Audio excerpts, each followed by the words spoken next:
नमस्कार दोस्तों, my self Seema Singh. I hope आप सब बढ़िया होंगे। आज हम गृह विज्ञान, सुपोषण एवं कुपोषण, good nutrition and mall nutrition के महत्वपूर्ण क्वेश्चन देखेंगे। जो हमारा पहला क्वेश्चन है वो है क्वेश्चन नंबर फर्स्ट है, भारत पर निम्नलिखित सूक्ष्म पोषक पदार्थों की कमी संबंधी विकारों का उच्च बोझ है। ए है घेंगा, बी है रतौंधी, सी है अल्पभारिता, डी है रक्त अल्पता और ए है संज्ञान।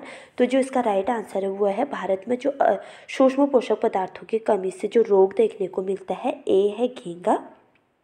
घेंगा किसकी कमी से होता है? आयोडीन की कमी से होता है, तो भारत में अधिक देखने को मिलता है। रतौंधी विटामिन ए की कमी से होता है, ये भी भारत में अधिक देखने को मिलता है। और रक्त अल्पता, ये लोहे की कमी से होता है, आयरन की कमी से होता है। तो जो एनीमिया होता है वो भी भारत में अधिक देखने को मिलता है। जो हमारा आंसर है वो है बी, ए, बी और डी, घेंगा, रतौंधी और रक्त अल्पता। भारत में ये जो सूक्ष्म पोषक तत्व है इनकी कमी अधिक देखने को मिलती है। ठीक है, अगला क्वेश्चन हमारा है, क्वेश्चन नंबर 2 है, डैश भोजन में प्रोटीन और कैलोरी की गंभीर कमी के कारण होता है। ए है मरासमस, बी है स्कर्वी, सी है बेरी और डी है घेंगा। प्रोटीन और कैलोरी की कमी से जो रोग होता है उसको हम मरासमस बोलते हैं। स्कर्वी की कमी से स्कर्वी किसकी कमी से होता है? विटामिन सी की कमी से होता है। बेरी विटामिन B1 की कमी से होता है। और घेंगा जो हमने देखा पहले, ये आयोडीन की कमी से होता है और भारत में अधिक देखने को मिलता है। ठीक है, तो क्वेश्चन नंबर 2 का आंसर ए राइट है। अगला क्वेश्चन हमारा है, निम्न में से कौन बच्चों में PEM का कारण है? PEM क्या है? प्रोटीन, एनर्जी, माल न्यूट्रिशन। ठीक है, प्रोटीन, ऊर्जा, कुपोषण बीमारी हम इसको बोलते हैं। इसका जो संबंध है वो किससे है? जो मेरास्मस है इसका संबंध तनाव से है, जिसको मेरास्मस हुआ है। मेरास्मस किसकी कमी से होता है? मेरास्मस प्रोटीन और एनर्जी की कमी से होता है। और प्रोटीन हम एनर्जी, जब कुपोषण होता है, प्रोटीन और एनर्जी की जब कमी होती है उसी को हम कुपोषण बोलते हैं। तो इसको हम प्रोटीन, एनर्जी, माल न्यूट्रिशन बोलते हैं। इसमें जो देखने को मिलता है, इसका जो सीधा संबंध होता है वो तनाव से होता है। जिस भी व्यक्ति को मेरास्मस हो रहा होगा वो अधिक तनाव में देखने को मिलता है। अगला क्वेश्चन है हमारा, क्वेश्चन नंबर 4 है, भारत में निम्नलिखित सूक्ष्म पोषक पदार्थों की कमी का उच्च प्रचलन है। भारत में जो अधिक पोषक तत्वों की कमी होती है वो कौन कौन से होती है? भारत में विटामिन की कमी अधिक देखने को मिलती है और भारत में लोहे की कमी अधिक देखने को मिलती है। ठीक है, विटामिन जैसे A, D, E, K की कमी देखने को मिलती है। लोहा, इससे आयरन की कमी भी देखने को मिलती है, जिससे एनीमिया होता है। जो हमारा राइट आंसर है वो है बी। यहाँ पे दोनों ऑप्शन एक हो गए, बी और सी, तो इसको हम ई कर देते हैं। तो जो राइट आंसर होगा हमारा वो बी होगा, ए और डी राइट है। अगला क्वेश्चन है हमारा, कुपोषण मानव शरीर पर विभिन्न रक्षा प्रणालियों पर विपरीत प्रभाव डालता है। ए है प्रतिजैविक निर्माण पर प्रभाव डालता है, बी है फैगोसाइट्स क्रिया पर प्रभाव डालता है और सी है उत्तक अखंडता पर प्रभाव डालता है, डी है उपरोक्त सभी। तो जो इसका राइट आंसर होगा वो होगा डी, इन सभी पर कुपोषण अपना प्रभाव डालता है। ठीक है, अगला क्वेश्चन है हमारा, वो है, भारत में पोषक तत्वों की कमी से सर्वाधिक रूप में पाई जाने वाली बीमारी है। भारत में जो अधिक बीमारी पाई जाती है पोषक तत्वों की कमी से वो क्या है? ए है ऊर्जा प्रोटीन कुपोषण, बी है कैल्शियम की कमी, सी है फास्फोरस की कमी और डी है विटामिन की कमी। तो जो भारत में पोषक तत्वों की कमी से जो बीमारी अधिक देखने को मिलती है उसे हम ऊर्जा प्रोटीन कुपोषण बोलते हैं। PEM, प्रोटीन, एनर्जी, माल न्यूट्रिशन। ठीक है, अगला क्वेश्चन है हमारा, पोषक तत्वों से होने वाली बीमारी का मिलान करें। स्कर्वी कौन से पोषक तत्व की कमी से होती है? स्कर्वी विटामिन सी की कमी से होती है। और कैरोटोमलेशिया जो होता है ये विटामिन ए की कमी से होता है। एनरेगुलर स्टेमेटाइटिस किसकी कमी से होता है? यह राइबोफ्लेविन की कमी से होता है। राइबोफ्लेविन क्या है? ये विटामिन B2 है। विटामिन B2 को हम राइबोफ्लेविन बोलते हैं। जो एनरेगुलर स्टेमेटाइटिस है वो विटामिन B2 की कमी से यानी कि राइबोफ्लेविन की कमी से होता है। और पर्नीशियस एनीमिया किसकी कमी से होता है? पर्नीशियस एनीमिया विटामिन B12 की कमी से होता है। और विटामिन B12 का जो रासायनिक नाम है वो क्या है? कोबालमिन बोलते हैं हम इसको, कोबालमिन। ठीक है, क्योंकि इसमें जो कोबाल्ट खनिज लवण होता है वो पाया जाता है, इसीलिए हम इसे कोबालमिन बोलते हैं। और थायमीन क्या है? विटामिन B1 है। इसकी कमी जो रोग होता है विटामिन B1 की कमी से, वो बेरी रोग होता है। ठीक है, अगला क्वेश्चन है हमारा, जब बच्चों की वृद्धि में तीव्रता से बाधित हो, उसके शरीर पर कम वसा और मांसपेशियाँ होती है, ऐसी स्थिति को क्या कहते हैं? तो इस ए है, इसको हम क्वाशियोरकर बोलते हैं, बी है, इसको हम सूखा रोग बोलते हैं, सी है, इसको हम स्कर्वी बोलते हैं, डी है बेरी बोलते हैं। जब बच्चे के शरीर में वसा और मांसपेशियाँ कम होगी तो इसको हम क्या बोलते हैं? इसको हम सूखा रोग बोलते हैं। सूखा रोग हमने देखा था कि मैरास्मस का ही ये दूसरा रूप है। ठीक है, मैरास्मस का ही नाम है, दूसरा नाम सूखा रोग है। ये किसकी कमी से होता है? प्रोटीन प्लस एनर्जी की कमी से होता है। प्रोटीन प्लस ऊर्जा की, एनर्जी की कमी से मैरास्मस या सूखा रोग देखने को मिलता है। और क्वाशियोरकर कब होता है? क्वाशियोरकर जब सिंपल प्रोटीन की कमी होती है तब देखने को मिलता है। स्कर्वी हमने देखा था विटामिन सी की कमी से होता है, और डी की कमी, बेरी रोग विटामिन B1 की कमी से होता है। तो जो क्वेश्चन नंबर 8 है, इसका जो राइट आंसर है वो है बी सूखा रोग। ठीक है, अगला क्वेश्चन है हमारा, उच्च प्रोटीन आहार दिया जाता है। ए है कुपोषण की दशा में दिया जाता है, बी है मोटापे की दशा में दिया जाता है, सी है उच्च रक्तचाप में दिया जाता है, डी है रक्त अल्पता में दिया जाता है। जो उच्च प्रोटीन आहार दिया जाता है, ए कुपोषण की दशा में दिया जाता है। जिस व्यक्ति को कुपोषण हुआ है उस व्यक्ति को हम उच्च हाई प्रोटीन फूड्स देंगे।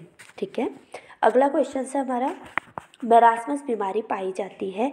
ए 6 माह से कम आयु के बच्चों को, बी 1 वर्ष से कम के बच्चों में, सी है 2 वर्ष से कम के बच्चों में, और डी है 5 वर्ष से कम के बच्चों में।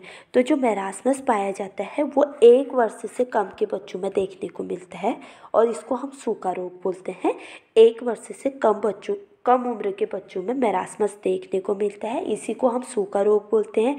इसी को हम PEM के कमी से होने वाला रोग बोलते हैं, और प्रोटीन और एनर्जी की कमी से ये रोग होता है। जो क्वेश्चन नंबर 10 है, इसका राइट आंसर बी है, 1 वर्ष से कम उम्र के बच्चों को मैरास्मस देखने को मिलता है।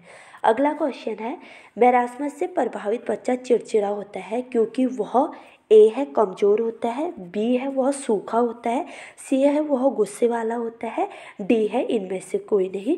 तो इसका जो राइट आंसर है वो है ए, क्योंकि वो कमज़ोर होता है इसलिए वो चिड़चिड़ा होता है। कमज़ोर होगा तो उसको हम सूखा भी बोलेंगे, और वो गुस्से वाला भी होगा, चिड़चिड़ा देखने को मिलेगा, गुस्से वाला देखने को मिलेगा। तो इसका जो राइट आंसर है वो है ए। क्वेश्चन नंबर 11 का राइट आंसर ए, कमज़ोर होता है। ठीक है, अगला क्वेश्चन है हमारा, पायरिया रोग होता है। पायरिया रोग किस में होता है? ए है कानों में होता है, बी है दांत में होता है, सी है आँखों में होता है, और डी है नाक में होता है। जो पायरिया रोग है ये दांतों में होता है। ठीक है, ये दांतों में होता है। Option number B question number 12 का राइट है। अगला क्वेश्चन है हमारा, पौष्टिकता की बढ़ोतरी से होने वाली 2 बीमारी है। अगर जब पौष्टिक तत्वों के हमारे आहार में अधिकता हो जाती है तो उससे क्या रोग होते हैं? विटामिन ए है फ्लोरोसिस और मोटापा हो जाता है, बी है गोइटर और मोटापा हो जाता है, सी है फ्लोरोसिस और गोटरेट हो जाता है, और डी है फ्लोरोसिस और केरेटिनिस हो जाता है। तो जो इसका राइट आंसर है वो है ए। जब हमारे आहार में पोषक तत्वों की अधिकता हो जाती है तो हमको जो रोग देखने को मिलता है उसे हम फ्लोरोसिस और मोटापा बोलते हैं। अगला क्वेश्चन है हमारा क्वेश्चन नंबर 14, इम्यूनोग्लोबिन में इनमें से किस नाम से भी जानी जाती है? जो इम्यूनोग्लोबिन होती है उसे हम अन्य किस नाम से जानते हैं? ए है उसे हम प्रोटीन बोलते हैं, बी है इसे हम लिपिड्स बोलते हैं, सी है इसे हम एंटीजन्स बोलते हैं, डी है एंटीबॉडीज़ बोलते हैं। ये क्वेश्चन TGT झारखंड 2017 में पूछा गया है। जो इम्यूनोग्लोबिन होता है इसे हम एंटीबॉडीज़ बोलते हैं। ठीक है, जो इसका राइट आंसर है वो है डी, इसको हम एंटीबॉडीज़ भी बोलते हैं। अगला क्वेश्चन हमारा क्या है? 15, भारत में पोषक तत्वों की कमी और अधिकता से अभिप्राय है। ए है अधिक पोषण बोलेंगे हम उसको, बी है न्यून पोषण बोलेंगे, सी है कुपोषण बोलेंगे, और डी है बीमारी बोलेंगे। क्वेश्चन नंबर 15 क्या है? शरीर में पोषक तत्वों की कमी व अधिकता से अभिप्राय है। ए है उसको हम अधिक पोषण बोलते हैं, बी है उसको हम न्यून पोषण बोलते हैं, सी है उसको कुपोषण बोलते हैं, डी है उसको बीमारी बोलेंगे। तो जो पोषक तत्व की कमी से होता है उसको हम सी कुपोषण बोलते हैं। जो इसका राइट आंसर है वो है सी, उसको हम कुपोषण बोलेंगे। अगला क्वेश्चन है हमारा 16, सुपोषण या गुड न्यूट्रिशंस का अर्थ क्या है। ए है शारीरिक, मानसिक, सामाजिक और आध्यात्मिक रूप से स्वस्थ हो। जो हमारा गुड न्यूट्रिशन है, जो सुपोषण है, उसको कैसा होना चाहिए। ए है शारीरिक, मानसिक, सामाजिक एवं आध्यात्मिक रूप से स्वस्थ हो। बी है शारीरिक अति पोषण पूर्ण हो। और सी है मानसिक और आध्यात्मिक हो। डी है शारीरिक और स्वस्थ हो। तो जो इसका 16 क्वेश्चन का आंसर है वो है ए, उसको शारीरिक, मानसिक, सामाजिक और आध्यात्मिक रूप से स्वस्थ होना चाहिए, उसी को हम गुड न्यूट्रिशंस बोलते हैं। नेक्स्ट क्वेश्चन है हमारा, अति पोषण से रोग होता है। ए है क्वाशियोरकर होता है, बी है रिकेट्स होता है, सी है हाइपर विटामिनोसिस होता है और डी है अंधता होता है। जो अति पोषण से रोग होता है वो होता है हाइपर विटामिनोसिस। हाइपर विटामिनोसिस में भी किस विटामिन की अधिकता देखने को मिलती है। विटामिन ए की अधिकता देखने को मिलती है और विटामिन डी की अधिकता देखने को मिलती है। क्वाशियोरकर किसकी कमी से होता है। क्वाशियोरकर प्रोटीन की कमी से होता है। और रिकेट्स किसकी कमी से होता है। विटामिन डी की कमी से होता है। और अंधता विटामिन ए की कमी से होता है। तो क्वेश्चन नंबर 16 का जो आंसर है वो अति पोषण से रोग होता है। अति पोषण से जो रोग होता है उसको हम हाइपर विटामिनोसिस कहते हैं। जो 16 क्वेश्चन है इसका आंसर है सी। अगला क्वेश्चन हमारा है, अल्प पोषण से रोग होता है। अल्प पोषण से क्या रोग होता है। ए है हृदय रोग होता है, बी है उच्च रक्तचाप होता है, सी है मोटापा होता है और डी है एनीमिया होता है। जो अल्प पोषण है इससे कौन सा रोग होता है। इससे डी एनीमिया रोग देखने को मिलता है अल्प पोषण से। हृदय रोग किससे होता है। ये अति पोषण से होता है, ठीक है। और मोटापा भी अति पोषण से होता है, ये भी अति पोषण से देखने को मिलता है। तो इसका जो राइट आंसर है वो है डी, अल्प पोषण से एनीमिया देखने को मिलता है। अगला क्वेश्चन है, अभिकथन है ए, कुपोषित माताएं बच्चे को सफलतापूर्वक स्तनपान करवा सकती हैं। कारण आर है, अत्यधिक कुपोषण की अवस्था में भी माँ के दूध की मात्रा व गुणवत्ता पर प्रभाव नहीं पड़ता है। जो इसका अभिकथन है ए, कुपोषित माताओं को सफलतापूर्वक स्तनपान करा सकती हैं। अभिकथन इसका सही है। अभिकथन सही है कि जो कुपोषित माताएं हैं वो स्तनपान करा सकती हैं, लेकिन ये गलत है, कारण गलत है कि अत्यधिक कुपोषण की अवस्था में भी माँ की जो दूध की मात्रा है उस पर कोई प्रभाव नहीं पड़ता है। उस पर प्रभाव पड़ता है, उसमें विटामिन, प्रोटीन की कमी देखने को मिलेगी और जो दूध की मात्रा है वो भी कम देखने को मिलेगा। तो इसका जो राइट आंसर है ए सही है और आर गलत है। तो क्वेश्चन नंबर ए इसका सही हुआ। क्वेश्चन नंबर ए सही है, जो अभिकथन है वो सही है, लेकिन जो इसका कारण है वो गलत है। अगला क्वेश्चन देखेंगे, जिंजिवाइटिस किसकी कमी से होता है। ए है फॉलिक एसिड की कमी से होता है, बी है लोहे की कमी से होता है, सी है प्रोटीन की कमी से होता है, डी है विटामिन बी की कमी से होता है। जो जिंजिवाइटिस होता है वो विटामिन फॉलिक एसिड की कमी से होता है। और फॉलिक एसिड क्या होता है, विटामिन सी होता है, ठीक है। इसकी कमी से स्कर्वी भी होता है विटामिन सी की कमी से, और जिंजिवाइटिस भी होता है। और विटामिन सी का जो रासायनिक नाम है वो फॉलिक एसिड है। लोहे क्या है, लोहे की कमी से जो आयरन होता है इसकी कमी से क्या होता है, एनीमिया देखने को मिलता है, ठीक है। एनीमिया देखने को मिलता है। और प्रोटीन की कमी से देखा था हमने क्वाशियोरकर देखने को मिलता है।